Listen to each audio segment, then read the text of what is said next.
Enfield sisters believe they're haunted by a poltergeist. Like a force, and I was screaming. And they levitate, crisscross in the air.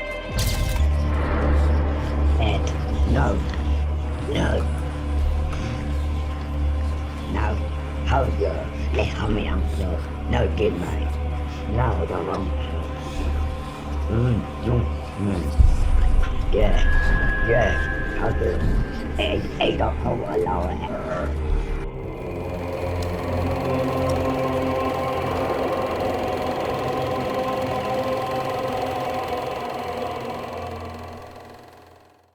Hi, it's Rich here. I got a thought, so make them your problem. In today's video, we're going to discuss Ed and Lorraine Warren, two of the most influential yet controversial paranormal investigators of our time and their time. This video is part 2 of a part 3 series, so if you missed out on part 1, then be sure to check that out. I will be summarizing part 1 before we get into part 2, so don't worry. You will know the basics. Part 1, I discussed the famous Arnie Johnson or the Devil Made Me Do It case, where Arnie Johnson, at 19 years old, brutally murders his landlord and then claims demonic possession, making it the first ever case in US history where demonic possession was used as a defense for murder. I break down the case discussing whether or not David Glatzel was truly possessed or actually just mentally ill and was taken advantage by the Warrens and his parents.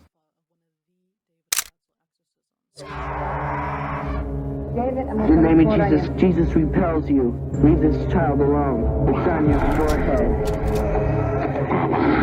Yes, never. You are not strong. You're weak. You're weak. Ryan. Jesus loves this boy. This is his child. Now in part 2, we're going to discuss the famous Amityville horror house, the Enfield poltergeist, and a personal theory I have that a lot of these cases, and in particular the Enfield poltergeist and the Devil Made Me Do It case, were influenced by The Exorcist. Yeah, you heard that right, the movie The Exorcist. But I will get to that at the end of the video, so don't forget to stick around, or you can jump to this timestamp.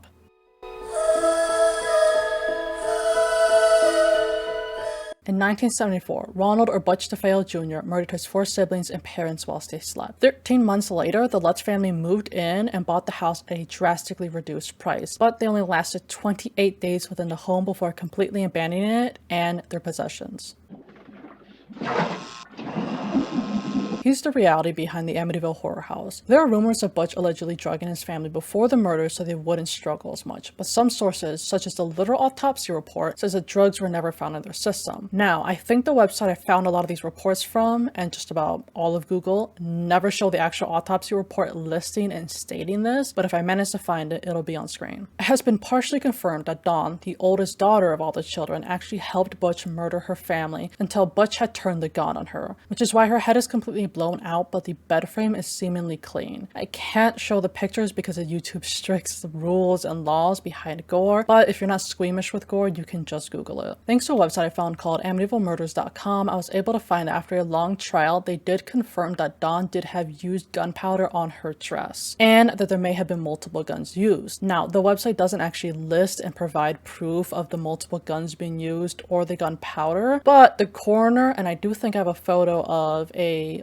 log of the coroner talking to someone, that he was surprised that Butch was the only person being charged with the murders, as he believed that there should have been more than one person who could have done this. Here are 2 rumors about the Amityville horror house that are actually completely false. In case you heard this rumor that there was a cemetery on the grounds of the Amityville horror house, that's wrong. There never has been a cemetery. There is a cemetery, I think 50 to 100, if not more feet away, you know, like a local cemetery, but it was never on the actual property anywhere close enough to actually create a haunted house. Ed Warren himself alleges that there were Indian slaves that were once on that land, on the Amityville horror land, and that there was even possibly a psych ward where they were abused and starved to death.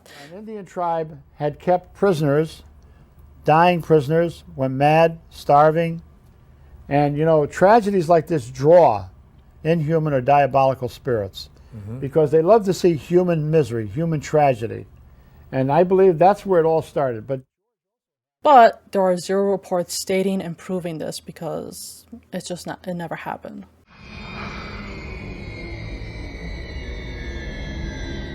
The Lutz family claimed that they noticed things start to move around the house. Slime would ooze out of the walls, it would be freezing cold, there'd be strange odors coming from certain areas of the house, and doors would just slam left and right. George Lutz said he would wake up every day at 3:15 a.m., the alleged time when the murders took place, although the autopsy report can never confirm a time when the murders actually took place. A cute reference to this, though, is in The Conjuring 1, where the time always stops at 3:07 a.m., where the alleged murders took place in that movie. The clocks stop at 3:07 a.m. All of them? Everyone. Now, Lorraine did confirm that the Lutz family did sleep in the same furniture that the DeFeos died in. The mattresses were swapped out, but the bed frames and even other furniture such as toys or chairs actually remained and were even bought with the house. This is Missy's bedroom. Are you aware that the children and George and Kathy slept in the very beds that the DeFeos were murdered in? I heard that, yeah. The only thing changed were the mattresses. 2 months after the Lutz family had completely abandoned the house and refused to go back, a local TV crew brought in an alleged team of ghost hunters and psychics. In other words, the Warrens. The now famous image showing the ghost boy peering out of one of the bedrooms came from that investigation, by the way. From that investigation and talking with George Lutz, Ed Warren alleges that George was originally an atheist and became a very devout Catholic from what occurred in this house. Yeah, because it had everything. George was an atheist, you know. Yeah. Today he's a devout Catholic. Oh. Also alleging that George was very good to the children, yet what I will discuss soon says otherwise. George treated them like his own children. Oh, he did. He was very good to the children. George Lutz stayed firm and his side of the story is true. On the other hand of the spectrum, his son Daniel, although, by the way, none of these kids are actually George Lutz's own birth children. They aren't his actual children. They are the wife's children from another father. Regardless, his son Daniel said that George invited forces into their lives with his extreme interest in the occult, stating years later that he's upset with his stepfather for what he has done to his family, claiming that at one point he saw nearly 400 to 500 flies in a room and killed about 100 of them. But when his family came in, they were gone. The New York Post article that I got this from says that they believe that Daniel's memories are being tainted and changed by the media and his hatred for his stepfather. As the memory previously mentioned about the flies is actually in the movie. A priest walks into a room and is surrounded by hundreds of flies. Both George and Kathy Lutz claim this never happened to Daniel. While Christopher, George's stepson, says that George is nothing more than a pro showman and simply amplified the occurrences in the house in order to gain money off of the books and movies. Angry at his stepson, George actually sued him in 2003, and Christopher tried to sue him back. Although George's case is still open, Christopher's was dismissed. Both Melissa and Daniel have said nothing in support of their brother Christopher. But Christopher does admit he remembers encountering a shadow man that moved towards him before disappearing. Finally, the Lutz family was subjected to a lie detector test and they all passed. Ed and Lorraine Warren discussed the polygraph lie detector test and Tony Sparrow reads it live. I'll let Tony read it for you. Regarding George and Kathy Lutz, dear Mr. Moses, on June 19, 1979, a polygraph examination was conducted on George and Kathleen Lutz at this office. The issues to be resolved concerned events which took place at the Lutz's home in Amityville, New York, during December 1975 and January 1976. After reviewing the charts containing the above critical questions, it is the opinion of Mr. Gugas that Mr. George Lee Lutz answered truthfully to all of his critical questions asked in his examination. There's another one given to Kathleen Lutz that gives similar results. Don't have time to read it. After Mr. Rice evaluated Mrs. Lutz's charts, it was his opinion that she answered truthfully to all the critical questions listed above, and that no deception was indicated to any of those questions. Respectfully submitted, Chris Gugas, Polygraph Examiner, member, American Polygraph Association. Michael Rice, who did Mrs. Lutz, Polygraph Examiner of the California Academy of Polygraph Science. This is a document, personal and confidential, that was obtained by Ed and Lorraine Warren. Now beware, take what Tony reads with a grain of salt. Because as we now know, polygraph tests or lie detector tests are easy to fake, which is why they are rarely or never used in court anymore. But all of the following owners of the Amityville house have claimed no paranormal experiences. Newer owners of the home have even removed the beautiful and recognizable windows from the Amityville home. They redid some rooms entirely. They renovated the Red Room and did so much more with no issue of the paranormal. Finally, DeFeo's own defense attorney alleged that he and the Lutz family made up the whole story of demonic possession after a few bottles of wine. But this one still haunts me. Now, what does this whole thing have to do with the Warrens, you might be asking? Well, I started to ask that myself to the point where I actually want to scrap this whole section and just not go over to Amityville Horror House because the Warrens were barely there. They were there for a day, just do one investigation. I think started from the day or like afternoon to midnight, and then they left. But thanks to the official Ed and Lorraine Warren channel, which is run by Tony Spera, I was able to find an interview with Tony where he interviewed Ed and Lorraine asking about the Amityville case. Ed talks about how a guy working for Channel 5, Marvin Scott, asked him to investigate the house, informing them about the murder and how the Lutz family abandoned the house after 28 days. And when he asked us to go there because 6 members of a family were murdered, and then a little over a year later, another family moved in. And this family fled the house after 28 days. Well, of course, this interested both of us. So we went to the Amityville home. We met Marvin Scott with a camera crew. Ed says they were supposed to meet George Lutz. George didn't show. Instead, Ed alleges that George said, and George Lutz said, "The closest I'll come to that house is 4 blocks away. I'll give you the keys at a pizza parlor nearby." Well, we went there. We met George. He gave us the keys, and I'll never forget it. He was sitting as close to me as you are. And I said, remember now, this is the first time I've ever seen the guy. "Mr. Lutz, what happened to you in that house?" Because I really didn't know what happened. And he just looked at me, and he said, "You know," just like that. I said, "No, I don't know." And I said, "What happened to you in the house that you were so frightened that your family and yourself fled out of there?" "You know." That's all now I he was getting a kept little sick saying. of this. I said, "I don't know. I'm not a clairvoyant. I'm not a medium. I'm an investigator." And I thought to myself, this guy doesn't even want to talk about it. Is he that scared of it? Well, I found out that he was afraid to talk about it. He didn't want to give a recognition. Right.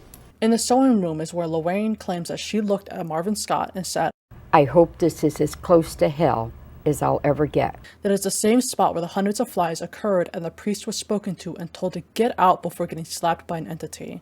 Wow. And in that room is where Father Pecoraro was told by an unseen voice to get out. It's the room where the hundreds of flies were killed. That's all. He was also slapped in the face at that time. Yes. Which a lot of people don't know. They think that the voice was the only thing he heard. After he heard the voice, he felt a physical slap in the face. He told me this himself. He repeated it to reporters. It's on official file. Now, Ed claims that the reason people don't believe the Amityville house was haunted is because of atheists. That is right, atheists. Because the atheists want you to think it's a hoax. They don't want anyone out there to believe for 1 second. Their aim is to kill any belief that you have. Because if you believe that there's such a place as Amityville and a horror that was in that home, you might believe in a supernatural God. Right. They don't want that. No. You might believe in a devil. They don't want that either, because a skeptical public is the best protection that devils have. And The reason why I gave them popularity is because Lorraine claimed to sense a great evil and demonic presence in the house. Ed has claimed that on a scale of 0 for 10 of evil, this house would be a 10. And Lorraine described the house as evil. Evil. It's the personification of evil. But nothing else happened with the Warrens and their investigation. Before I actually dig into the case and discuss whether or not it could have been paranormal or not, I'm going to leave you with an observation and question. Directly to the right and left of the Amityville Horror House are other houses. This house, weirdly enough, in many minds, is often thought of to be deep into the woods and far away from society, but it's not. It's in a suburb. It's next to other houses. Yet a 35mm rifle, which is in the 150 dB range, meaning it's loud,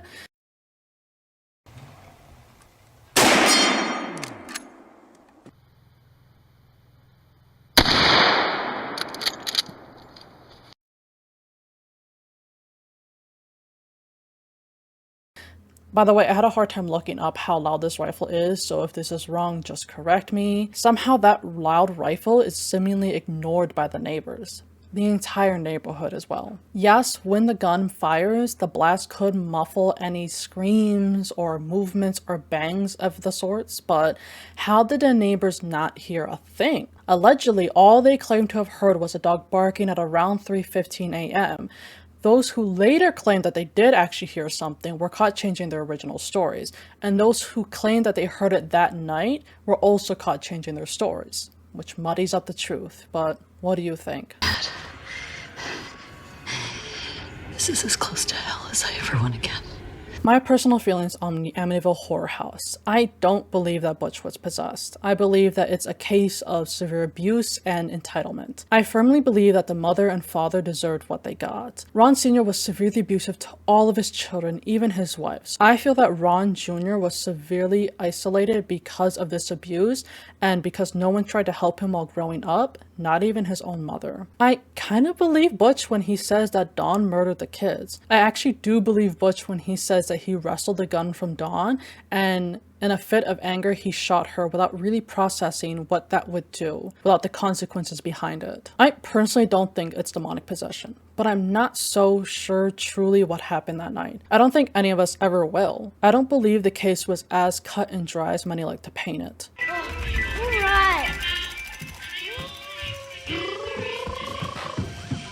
In 1977, Peggy Hudson called the police after witnessing paranormal events in her home. Janet and Margaret informed Peggy that the dresser was moving by itself, and it wasn't until she saw it move and slam into the door, seeming to trap the three into the room, is when Peggy believed her daughters. When Peggy tried to move the dresser, it wouldn't budge. Finally, when they were freed from the room, the family ran across the street to get help from their friends. When Vic went over to investigate, he also heard strange noises coming from the house and suggested they call the cops. The cops themselves were now witnesses to the strange events, as right before their eyes, a chair moved across the floor. Peggy called the Daily Mail to do a paper on the house, and it was quiet and calm until the reporter was leaving, and at that moment, the photographer got hit in the eye with a Lego brick and was physically scarred for a bit. With that incident, Maurice was called in. Maurice claimed to have witnessed over 2,000 paranormal events occur in the Enfield house. Janet even told of a curtain wrapping around her neck that tried to strangle her. With all this happening, finally the poltergeist chose to talk through Janet, which is when we learn its name, Bill Wilkinson, and that he died of a hemorrhage in the living room. Within the next 18 months, many investigators, reporters, and even the Warrens visited the home,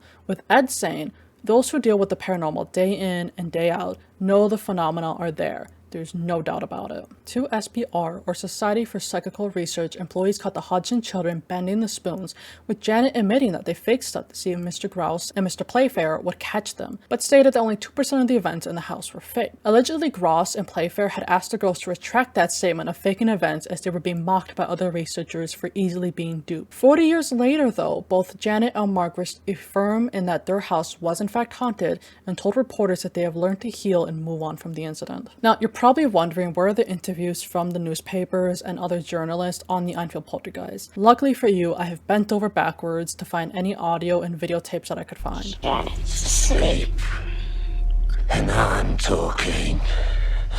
I want you to tell me whether you remember what happened to you when you died. Just before you died and just after you died. 2 days before I died, I went blind.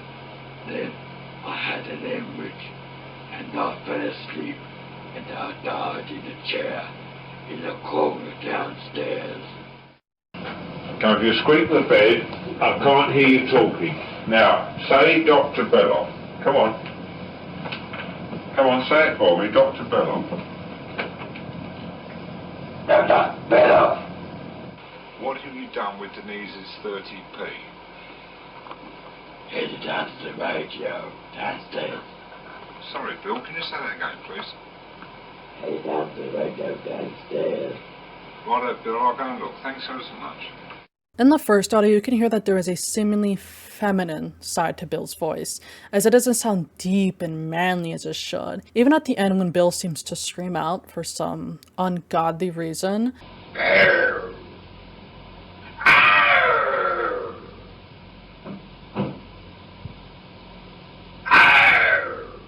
It's still very feminine because, this is my opinion, Janet doesn't know how to scream like a man. because while she is a young child with young vocal cords that are easy to manipulate, it's still not as easy to scream in a deep voice, especially if one is faking that voice. Also, Bill often pauses in between words. Now, a firm believer in the Enfield poltergeist may say that it's because Bill is old and so it's hard for him to talk naturally, but I disagree. I feel that's because Janet's vocal cords are starting to hurt, starting to ache, and so it's hard to speak smoothly while forcing a deep voice. Keep an eye out for this pattern as I play the audio. These teenage sisters believe they're haunted by a poltergeist. In the second video, there's the famous interview with Janet and Margaret. The first few words that come out of Janet's mouth are literally feminine, by the way. How many voices are there? 600. 600 the voices. I know the joke.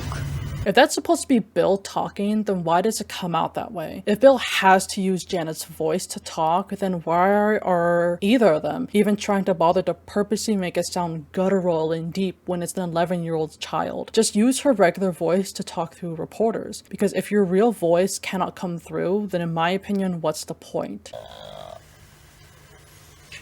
Well, perhaps you've got something to say, son. Yeah. I'd like to know how you make this noise without bashing Janet's vocal cords to pieces. If I do it for half a minute, I get a sore throat. Joe? Guy Lyon Playfair is an author of books on the paranormal, with experience of poltergeist cases in Europe and Brazil. How do you do it, mate? God, like hours. Don't you ever get a sore throat, Janet? No. Sure? Yeah. You never get pain in the back of the neck or something? No. Oh, what do you mean? I'm sorry, I'm not with you. What? I feel, Oh, you with me now? With you?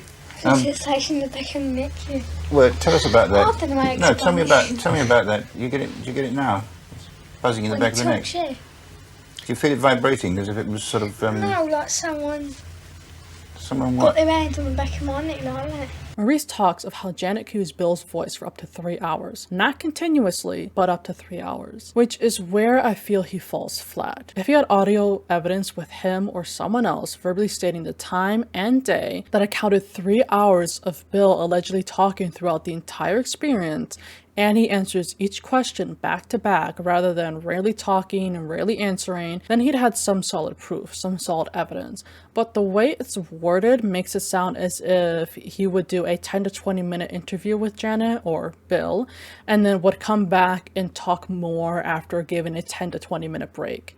Meaning Janet essentially had time to rest her vocal cords and mess with them again. The interview with the BBC shows the famous photos of Janet levitating, but funny enough, it shows literally her entire process of jumping off the bed. To be haunted by a poltergeist. It's not haunted.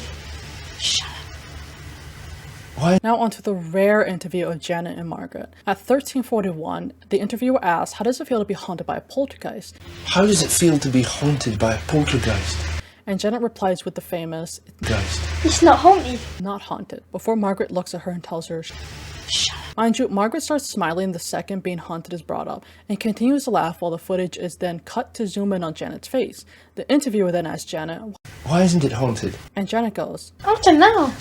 Yet continuing the conversation, the interviewer then asks, does it frighten you, the things that happen here? As if we didn't just talk about the fact that it's not haunted. At 1410, the interviewer asks the kids, have you tried telling it to go away? Margaret says yes, while Janet says no. At 1725, the interviewer asks, when did the voices begin? Well, Margaret is trying to tell Janet to stop. Janet says December 12th. She then talks about how Maurice talks about how he just needs voices. And how did this start?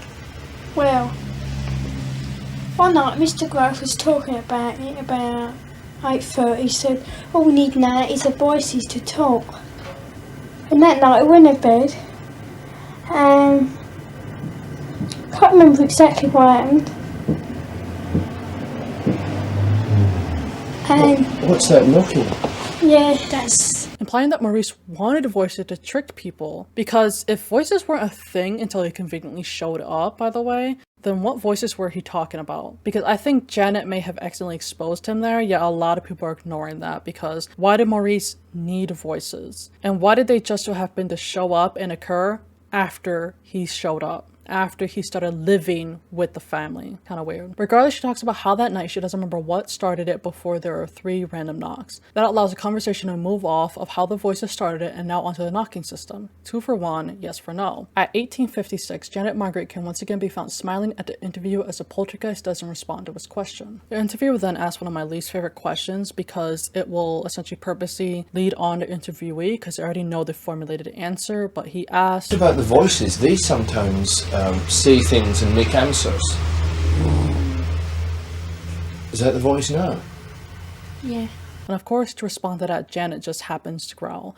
How many voices are there? Dirty Dick, Andrew Garner, and Stuart Thurton.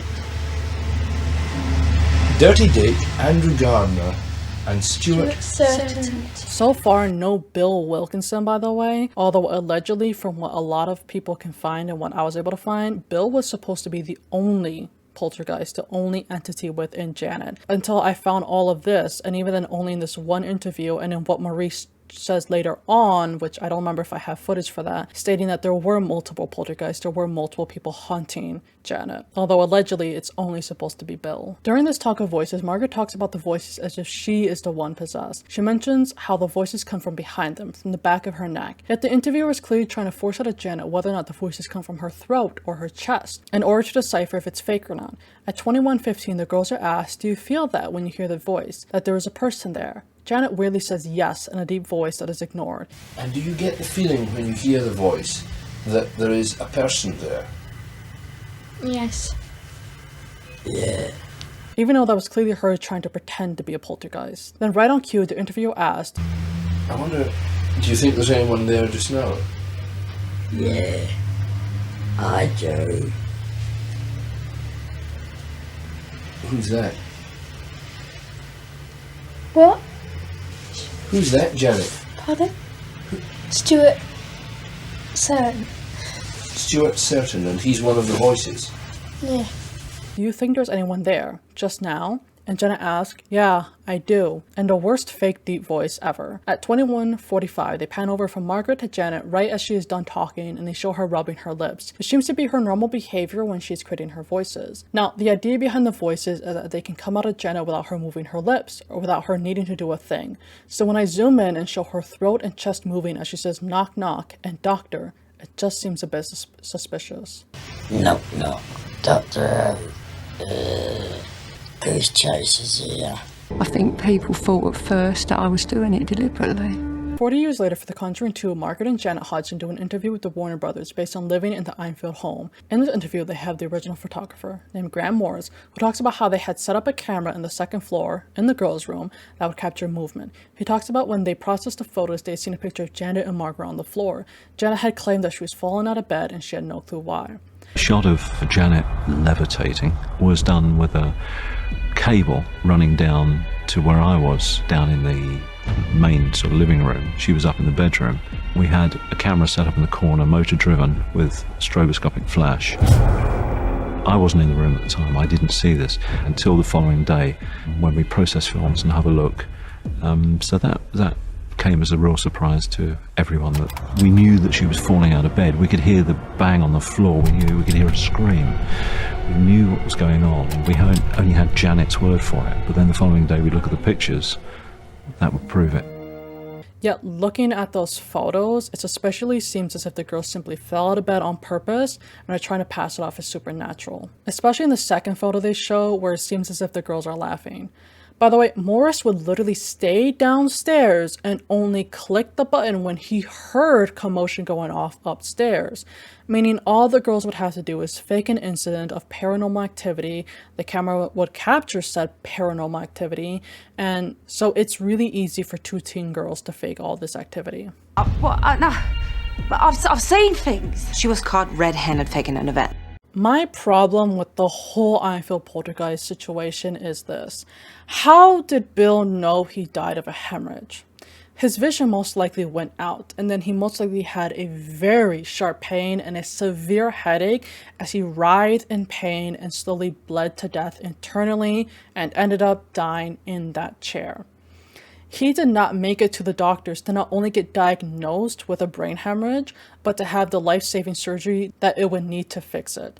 Assuming it needed surgery, but I'm going to speculate that if it killed him, he for sure needed surgery. But again, how did Bill know what he died of? Is that something that you know when you die? Are we going to open up the discussion gates of when you die, you know how you died? And most importantly, that I feel that is left out of the conversation is the mold.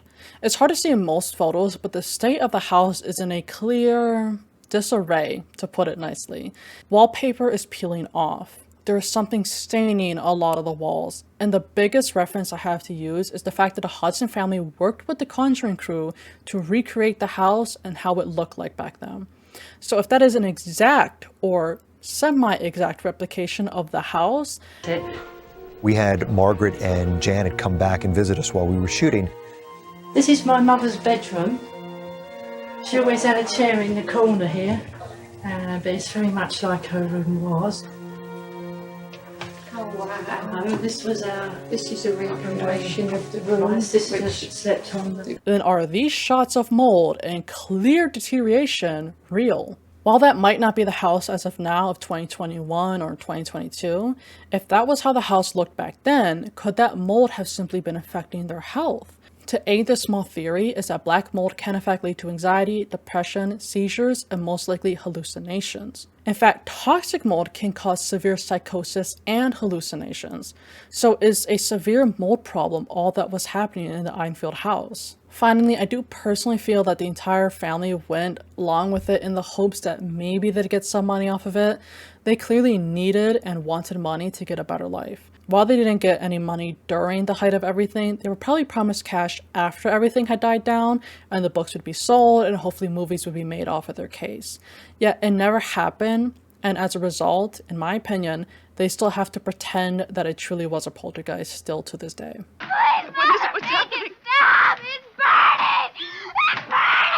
The Exorcist released in 1973. The famous exorcism of Annalise Michel occurred in 1975 until her death in 1976, and the Enfield poltergeist occurred in 1977. The Devil Made Me Do It case occurred in 1981. My speculation is that they were all inspired by The Exorcist. Well, I shouldn't say inspired by for David Glatzel's and Annalise's cases, as they were likely misunderstood to be possessed when instead it was clearly a state of mental illness. But because of movies such as The Exorcist, behaviors that seemed to mirror what was displayed in the movie was likely interpreted to be signs of demonic possession rather than a symptom of a mental illness. In The Exorcist, there is a little girl named Regan who is possessed, and her mother seeks out help of two priests to exorcise her and set her free.